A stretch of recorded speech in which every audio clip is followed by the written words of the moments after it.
Hi hello ನಮಸ್ಕಾರ ಎಲ್ಲ ಪ್ರೀತಿಯ ಚಾಲಕ ಮಿತ್ರರಿಗೆ ಮತ್ತು ನನ್ನ ಚಾನಲ್ನ ಎಲ್ಲ ಸಬ್ಸ್ಕ್ರೈಬರ್ಗೂ ಕೂಡ ಶುಭೋದಯಗಳು. ಸ್ನೇಹಿತರೆ, ನಿನ್ನೆಯೂ ಕೂಡ ಬೆಂಗಳೂರು ನಗರದ ಸಚಿವರಾದಂತಹ ಕೃಷ್ಣ ಬೈರೇಗೌಡರು ಕೂಡ ಒಂದು ಸ್ಟೇಟ್ಮೆಂಟನ್ನು ಕೊಟ್ಟಿದ್ದಾರೆ. ಆಗಸ್ಟ್ 1ನೇ ತಾರೀಕು ಬೆಂಗಳೂರು ನಗರದಲ್ಲಿ ಬಿದ್ದಿರತಕ್ಕಂತಹ ಗಾರ್ಬೇಜ್, ಅಂದರೆ ಖಾಲಿ ಸೈಟ್ನಲ್ಲಿ ಬಿದ್ದಿರತಕ್ಕಂಥ ಗಾರ್ಬೇಜ್ ಆಗ್ಬೋದು ಮತ್ತು ರಸ್ತೆ ಬದಿಗಳಲ್ಲಿ ತಂದು ಹಾಕಿರ್ತಕ್ಕಂತಹ ಕಸಗಳಾಗ್ಬೋದು, ಇದೆಲ್ಲದನ್ನು ಕೂಡ ಕ್ಲೀನ್ ಮಾಡಬೇಕು ಅಂತಕ್ಕಂತಹ ಒಂದು ದಿಟ್ಟ ನಿರ್ಧಾರವನ್ನು ಕೈಗೊಂಡಿದ್ದಾರೆ. ಅವರಿಗೆ ನಮ್ಮ ಹೃತ್ಪೂರ್ವಕವಾದ ಅಭಿನಂದನೆಗಳನ್ನು ಸಲ್ಲಿಸ್ತೇವೆ. ಎಲ್ಲದಕ್ಕಿಂತ ಮುಖ್ಯವಾಗಿ ಬೆಂಗಳೂರು ನಗರಕ್ಕೆ ದೊಡ್ಡ ಪಿಡುಗಾಗಿ ಕಾಡ್ತಿರ್ತಕ್ಕಂಥದ್ದು ಪ್ಲಾಸ್ಟಿಕ್. ದಯವಿಟ್ಟು ಈಗ ಕ್ಲೀನ್ ಮಾಡೋದು ಮುಖ್ಯ ಅಲ್ಲ, ಮುಂದಿನ ದಿನಗಳಲ್ಲಿ ಈ ಪ್ಲಾಸ್ಟಿಕ್ ಅಂತಕ್ಕಂಥದ್ದನ್ನು ಸಂಪೂರ್ಣವಾಗಿ ನಿಷೇಧಗೊಳಿಸಿದರೆ ಅದು ಇನ್ನೂ ಕೂಡ ಅನುಕೂಲವಾಗ್ತದೆ ಅಂತಕ್ಕಂಥದ್ದು ನನ್ನ ಅಭಿಪ್ರಾಯ. ಇವತ್ತು ಬೆಂಗಳೂರಿನಲ್ಲಿ ಉತ್ಪಾದನೆಯಾಗುವ ಎಷ್ಟೋ ಕಸ ನಿಜವಾಗ್ಲೂ ಕೂಡ ರೈತರಿಗೆ ಒಂದು ರೀತಿ ವರದಾನವಾಗುವಂತಹ ಕಸವೇ ಉತ್ಪಾದನೆಯಾಗ್ತದೆ.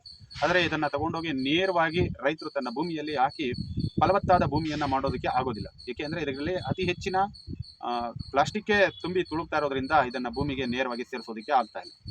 ಇನ್ನೊಂದು ಕಡೆ ಬೆಂಗಳೂರು ನಗರಕ್ಕೆ ಸಂಬಂಧಪಟ್ಟಂತೆ BBMP ಮತ್ತು GBA ಏನು ಇನ್ನೂ ಕೂಡ ತನ್ನ ಕಸವನ್ನು ಸಂಗ್ರಹಣೆ ಮಾಡಿ ಬೆಂಗಳೂರು ನಗರವನ್ನು ಹೊರತುಪಡಿಸಿ ಹೊರವಲಯಕ್ಕೆ ತೆಗೆದುಕೊಂಡು ಹೋಗಿ ಅದನ್ನು ಅಷ್ಟು ಕ್ಲೀನ್ ಮಾಡಿದರೂ ಕೂಡ ದಿನಕ್ಕೂ ಕೂಡ ಬೆಂಗಳೂರು ನಗರದಲ್ಲಿ ಅತಿ ಹೆಚ್ಚಿನ ಕಸದ ಉತ್ಪಾದನೆ ಆಗ್ತಾ ಇದೆ.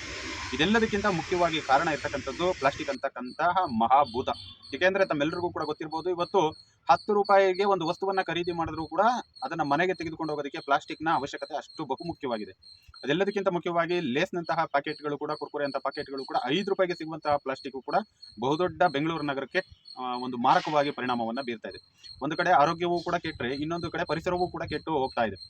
ಎಲ್ಲದಕ್ಕಿಂತ ಮುಖ್ಯವಾಗಿ ಏನು ದಿಟ್ಟ ನಿರ್ಧಾರವನ್ನು ಕೈಗೊಂಡಿದ್ದಾರೆ ಕೃಷ್ಣ ಬೈರೇಗೌಡರು, ನಮ್ಮ ಒಂದು ಶ್ಲಾಘನೀಯವಾಗಿರ್ತದೆ.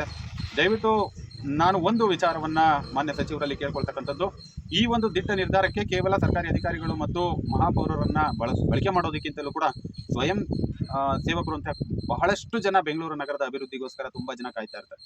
ಇಂಥ ಎಲ್ಲ ಸಂಘಟನೆಗಳನ್ನು ಸೇರಿಸ್ಕೊಂಡು ಒಮ್ಮೆ ಇಡೀ ಬೆಂಗಳೂರನ್ನು ಕ್ಲೀನ್ ಮಾಡಿ ಈ ಗಾರ್ಬೇಜನ್ನು ಹೊರಗೆ ಕಳಿಸಿ ದಯವಿಟ್ಟು ಈ ಪ್ಲಾಸ್ಟಿಕ್ ಉತ್ಪಾದನೆ ಮಾಡುವಂತಹ ಫ್ಯಾಕ್ಟ್ರಿಗಳನ್ನು ದಯವಿಟ್ಟು ಕ್ಲೋಸ್ ಮಾಡಿಸಿ.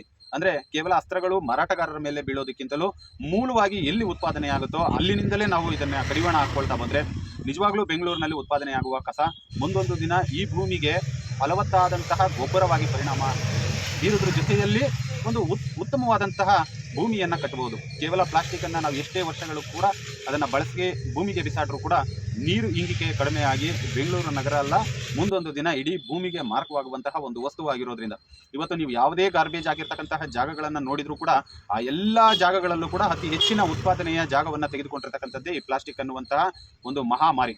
ದಯವಿಟ್ಟು ಹಾಗಾಗಿ ಏನು ಕೃಷ್ಣ ಬೈರೇಗೌಡರು ಹಲವಾರು ಗೈಡ್ಲೈನ್ಗಳನ್ನು ಕೊಟ್ಟಿದ್ದಾರೆ.